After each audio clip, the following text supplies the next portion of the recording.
Indefinite ইন্টিগ্রালের একটি problem e to the power 5x plus e to the power 3x by e to the power x plus e to the power minus x dx এটার integration বার করতে হবে। ঠিক আছে, তাহলে আমি কি করতে পারি, সবার ফার্স্টে আমি এই যে নেগেটিভ পাওয়ারটা আছে আমি এটাকে রিমুভ করার চেষ্টা করব।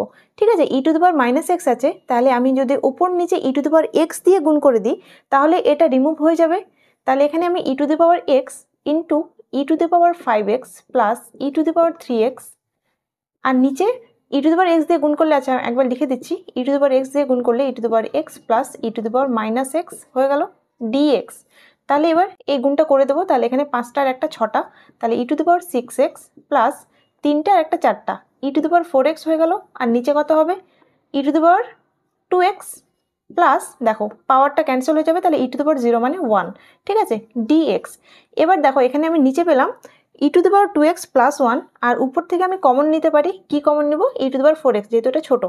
ঠিক আছে, তাহলে এখানে e to the power 4x যদি কমন নিয়ে নিই পড়ে থাকবে e to the power 2x plus 1 by এখানে একই আছে e to the power 2x plus 1 dx। তাহলে এখানে এটা ক্যান্সেল করতে পারি, তাহলে আলটিমেটলি পড়ে থাকলো e to the power 4x dx আর এটার ইন্টিগ্রেশন জানি কত হয় e to the power 4x by যেটা থাকে ওটা ভাগ হয়ে যায় 4 plus c, where c is integration constant।